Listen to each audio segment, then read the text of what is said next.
Welcome to the Grizzled Geek and Review for October 5th, 2018. I'm Mike. I'm Doug. And I'm back from the brink of the plague.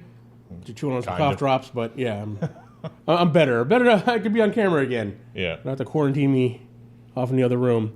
Well, this is your weekly nerd news wrap-up here on the Grizzled Geek. And big news, Venom opens up this weekend. And we're going to go see it tonight, or last night for when you guys see this. Yeah. We're not going to prejudge this movie. Well, one of us is not going to prejudge this movie. Doug's been judging this movie for a year now. Half the excitement of going tonight is for Doug's reaction. It's like I'm precognitive. You may have been onto something, as debuted on Rotten Tomatoes with a 33%, and has since dropped, as of this recording, to 27% on Rotten Tomatoes. So that's not particularly good. When you look at shows like Amazing Spider-Man 2, which is a higher rating than this, or Spider-Man 3, which has a higher rating than this. All of Spider-Man related movies, it is definitely the lowest. Yeah. The original estimate was about $65 million, which wasn't bad for considering the budget for the movie. Right. Okay. That has since been revised. Now they're hoping for $55 million. For opening weekend. For opening weekend, yeah. Which, I'm going to go out on a limb here. It's not going to make $55 million. It's not going to make $55 million? All right. It's getting our money. Let's see here. Well, the big thing is it's facing off against Lady Gaga's movie A Star is Born, right? And there's been some kind of wild claims that is part of the reason that Lady Gaga fans, rabid fans, are making fake accounts and trashing the rating of this movie. Yeah. But I think it's been pointed out before, these are two totally different audiences here. Right. I mean, that doesn't necessarily mean that Lady Gaga's fans, or maybe even Venom fans, aren't dumb enough to think that fans of the other movie need to be discouraged from going to see that movie. Yeah. As if that would drive them to the other movie. This is not going to happen. Yeah. Neither one of these movies are going to affect each other. No one is going to see A Star is Born is like, oh, Venom movie. Oh, Venom's out. Oh, never mind. I'm going to go see Venom. Yeah. Yeah, it just seems stupid. But we'll know. We'll look for our review of the movie this weekend as we go check it out tonight. Yep. So who knows whether it's good or not. I mean, I've tried to avoid so far any of the reviews. Oh, yeah, reading the reviews, yeah. I heard they haven't been stellar, but... All right, so moving over to a great franchise. Jon Favreau's live-action Star Wars series gets a title and a synopsis. Yes. Which... An awesome title and synopsis. Yeah. Well, I mean, it's slightly different than what we were thinking, but the title is The Mandalorian, which, that was the supposition was that it was going to be about Mandalorians. Right. But apparently it's about a Mandalorian. Right. So here's the synopsis they gave us. After the stories of Django and Boba Fett, another warrior emerges in the Star Wars universe. The Mandalorian is set after the fall of the Empire, but before the emergence of the First Order. We follow the travails of a lone gunfighter in the outer reaches of the galaxy, far from the authority of the New Republic. And then we got some set photos as well, and a very Tatooine-ish looking building. Yes, that's what it looks like. I mean, edge of the galaxy, that could be Tatooine. That's outer rim. Is this Boba Fett? Does he live and now taken up the mantle of the Mandalorian, and he's far from the center of the galaxy? That would track with Legends if they decided to mine Legends some more, because he actually came back and became a significant Mandalorian figure. I don't know, until we get some pictures. I really hope it's Sabine. Sabine? That would be cool. That's my hope, but I don't know if they'll go that direction. But I really hope that they stick with that character. She's such a great character. Yes. The background they built around her in Rebels could really lead to some interesting stories, because you can make Sabine just maybe 28 and still be within the time frame we're looking at. That's true. So. Yeah, because Rebels, she's about 18 to 20 when Rebels ends, I believe, maybe a little older. And that happens, that ends right before Right, and this is right after the fall of the Empire. So this is right after Death Star number 2 gets destroyed. So that is a 10-year-ish period that you could set it into. So put her around 30. Awesome. She'd be yeah. I think it'd be awesome.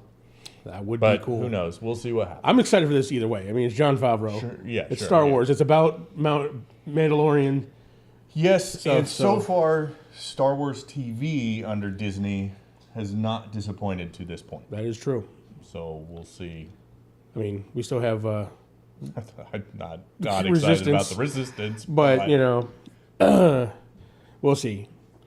All right, well, that is amazing news. So now we're going to get an update on the Disney-Fox merger. Mm-hmm. Okay, so we know that's looming. It was supposed to happen by summer of next year. Right. Where are we at with that? Well, industry insiders are saying that the deal could happen a lot sooner than we thought, and by the end of the year, in fact. So, cool. If the paper gets signed by the end of the year, what does that mean for Fox? You know, if Disney takes control before the fiscal year, because if they take control before the year, any movie projects that haven't already been started, or you know, they determine releases and everything else. Excuse me. So Dark Phoenix, we just got an awesome trailer for it. Well, got a trailer for it, and I'm sure it's awesome. Kind of mixed reviews on it. Actually, wasn't. It was better than I thought it was going to be. Yeah, I would agree. The day after the trailer dropped, its release date gets moved. So in the trailer, it was coming out in February. Right. Next day, it got moved to June. So was it moved because they have confidence in it? Is it a summer blockbuster, or some people are saying it's because of better numbers in China? Maybe. We're not sure, but what does that mean for this now? But instead of just leaving that spot blank, part of it was, it's a heavy schedule there in February. Well, instead, they're actually going to open up, they're putting a PG-13 Deadpool 2. Actually, this is Christmas. Deadpool 2 or Deadpool 3? Deadpool 2. They're re-releasing a PG-13 cut of Deadpool 2. Interesting. Okay. Right. Which, why is that? Are they testing out a PG-13 version of it now that Disney's going to own it? I mean, that's the fear, right? Yeah. Is that they're going to look, PG-13 worked. Yeah. You know? So we'll see what happens with the Daredevil 2 release. It just seems a strange thing to do. Deadpool. What did I say? Not Daredevil. Not Daredevil. Sorry. I'm excited for Daredevil. So Deadpool 2. Deadpool 2 PG-13. I'm not sure how I feel about that. Yeah. The Gambit movie. We heard that they were trying to get through, trying to get made. They had confidence in the script. Well, it gets pushed. Instead of coming out in June of 2019, it gets pushed to March of 2020, which means it's probably not going to ever happen. Well, hopefully not. Hopefully not on this next line. Yeah, exactly. And we got a description of it. It was described as a romantic/sex comedy.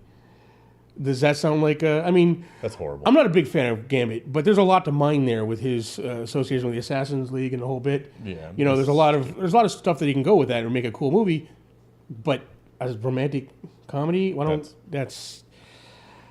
yeah. Even with Channing Tatum, it's not going to save this one. Matt, I don't want to see it now. And what does that mean for the New Mutants? As we know, the New Mutants had a lot of reshoots. They're trying to change the tone of this movie. Out of the X-Men, this is the one that could survive. Mm-hmm. Well, potentially could survive, but from what I understand, test audiences didn't like it. They're trying to totally change the tone of it. They're having massive reshoots. The reshoots haven't happened yet, guys. Unlike Dark Phoenix, which they've done, they haven't even started these yet. They got them pushed off. So if Disney owns Fox come first of the year, do these reshoots happen? Does this movie ever come out? Especially in the way it is. I'm thinking we're going to see a scrap of the whole thing. I will be surprised if we see any of these movies come out other than the Deadpool 2, which is coming out. Right, yeah. So, I mean, I don't think we're going to see New Mutants for sure. We're definitely... Gambit and New Mutants, definitely we're not going to see. Dark Phoenix, I don't know. It's done. I think we'll see that in some capacity, but probably not in theaters. We've been saying probably at the streaming service, so... Maybe, yeah. Who knows? All right, let's take a step to the other side of the industry to DC and their movies and TV. So we got some updates. Got another big casting announcement for Birds of Prey with Academy Award winning nominee, Rosie Perez, cast as Detective Renee Montoya, which is it's a bittersweet because Rosie Perez is a great actress. Mm-hmm. She would be phenomenal in a comic book movie. Yes, but she doesn't fit the character. Yeah, 20 of years Montoya. ago. Yeah, if you would Rosie Perez from 25 years ago would have been perfect. But Renee Montoya is supposed to be the rookie cop who's, I mean, she obviously grows in the comics right. to be quite a bit more experienced, but I think in launching a Birds of Prey, she should be just as green as they are. Yeah, exactly. Excuse me. But all right. But she's a great actress, though. I mean... Yeah, so they're going to have to radically change that character, I think, yeah. and make her more of the grizzled veteran, which is... I'm not sure what I think about that. But we'll see how they handle it. I'm very curious about this movie. The whole Birds of Prey thing, all the news is coming out. Yeah. I'm like... I can't say I'm excited about it, but I'm also not... I'm very curious. I want to see it. Right, yeah. So they got my money, definitely, when this comes out, so...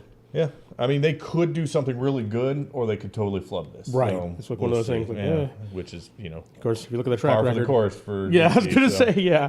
Are we getting a Wonder Woman, or are we getting a Justice League? Yeah, I don't know. All right, we also get the first look at a Harley Quinn series, which I didn't even know was happening.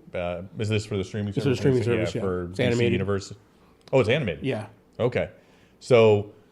the massive cast list includes Kaylee Cuoco from Big Bang Theory as Harley, Jason Alexander, J.B. Smoove, Wanda Sykes, Alan Tiddick, big name there, Lake Bell, Diedrich Bader, and more. So a pretty star-studded cast for that. A lot of voice talent in there.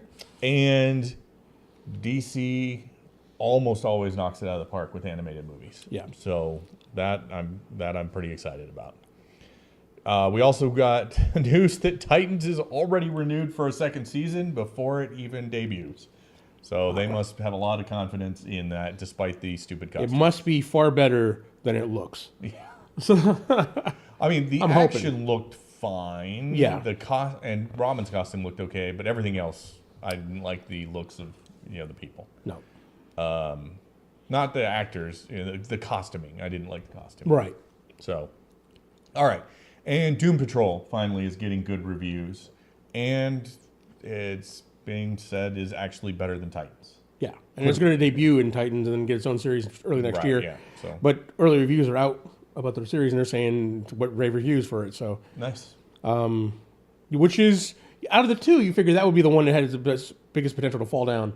Yeah. Doom Patrol, but... The nice thing about Doom Patrol is it's got no expectations to live up to. There's been no previous really.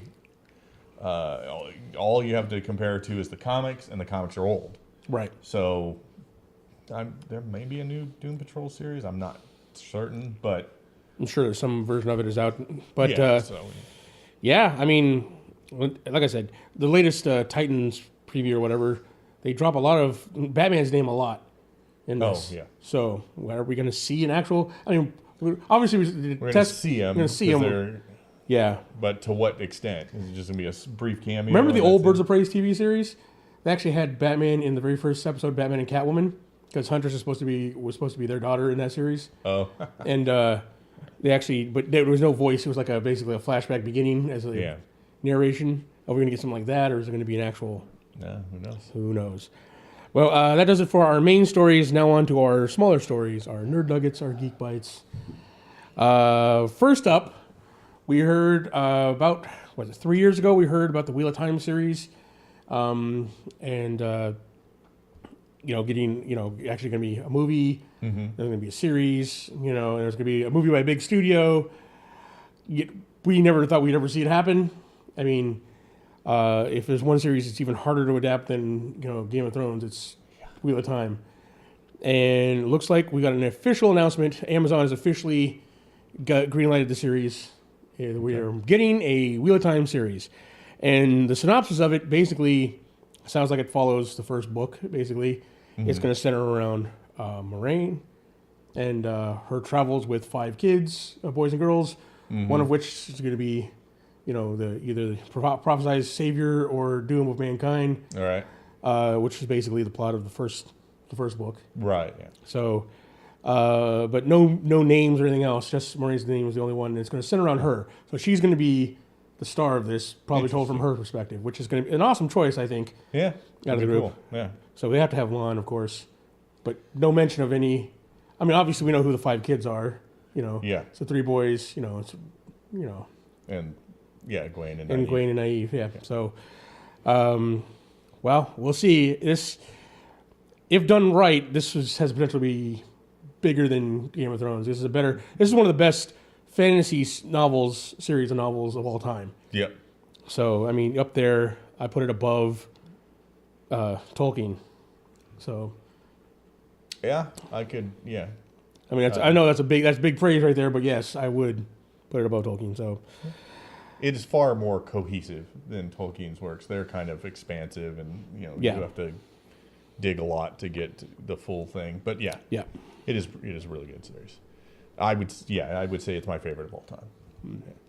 So all right, Netflix acquires C.S. Lewis's The Chronicles of Narnia, and will reboot with movies and a series. So that's interesting. It's like the buzzard circling the carcass of Game of Thrones. It's going away next year. Everyone's like, we need a new fantasy series. We need a new fantasy. And there's a lot to mine in the Chronicles of Narnia for a series that would not contradict the books. Right. For example, in the first book, the kids, spoiler alerts, they win. And then they rule for a long time before they, and it just kind of, as an epilogue almost says, and they rule for like 10 or 20 years or something like that, and then on a hunt, they stumble back out of Narnia. And they're kids again. Yeah. So no time passes in our world. Yeah. So there's a lot to do there that you could play around with and do a TV series. So that would be interesting to see. Yeah. Or they could just make a series that just totally follows not book characters, right, and just keeps the feel of the land and stuff, and right, and invents new characters. I mean, I thought the movies were good.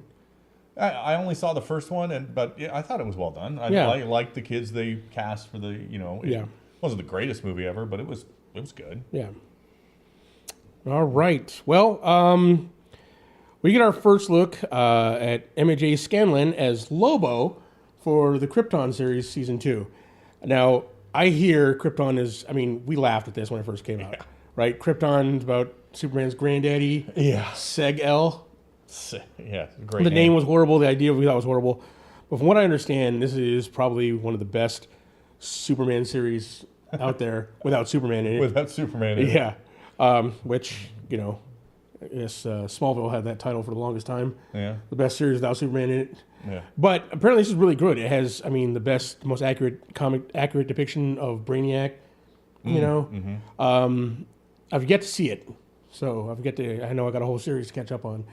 But I'm definitely going to catch up on it now because Lobo is going to be in this one, and Lobo looks awesome in this picture. Yeah, they did a good job, I think. Lobo could go very wrong when you're talking about live action Lobo. Yes. So I expected to laugh at this picture, especially for like a TV series, not a movie. But it looks good. It looks like Lobo. Oh, I'm sure they did a better job here than the DC Universe would do, or the DCFU would do if they tried to put him in a movie. But all right, we get our first full trailer of Daredevil Season 3, which paints Daredevil as the bad guy and an imposter, maybe Bullseye. Probably Bullseye. But it looks amazing. We're going to review that when it comes out. Oh, yeah. So, later this month. Yeah, hopefully I'll have Iron Fist finished by then. Yeah, have you finished Luke Cage? Yeah. So now you're on Iron Fist Season 2? I'm on Iron Fist Season 2. Awesome. I'm a little behind the times, yeah. All right. Set photos from SpiderMan Far From Home reveal a very comic-accurate Mysterio costume for Jake Gyllenhaal. Cool. So some people think it's goofy, but it's got to be. It's got to be goofy.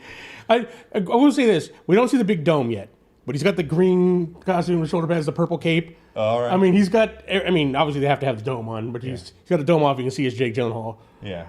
They got to have the dome. I'm sure it'll be there. The dome with the smoke. Yeah. Inside of If it was anybody but Marvel, I would be, okay, this is his dumb idea. If there's ever a costume you should update from the comics, it's Mysterio's costume. Mm-hmm. But in Marvel, I trust. If anyone's going to pull it up, be able to pull it off, it's going to be them. So yeah. All right. The 40th anniversary of Superman the movie gets a 4K Ultra HD Blu-ray release and a limited stint in the theaters. Wow. All right. Cool. Well, deal. this is the granddaddy of modern superhero movies. So I mean, not modern, but I mean it's the start of the superhero genre. Yeah. You know, the first really one that was taken seriously as a serious movie. Right. I think we had. Well, there was the Batman movie. The Batman movie, in the which 60s. first one to take seriously. Yes, correct. Yeah. I mean, they went in there. I mean, it wasn't tongue in cheek until the third movie. This was actually, the first one to take it seriously. What would happen if there was really a Superman out there?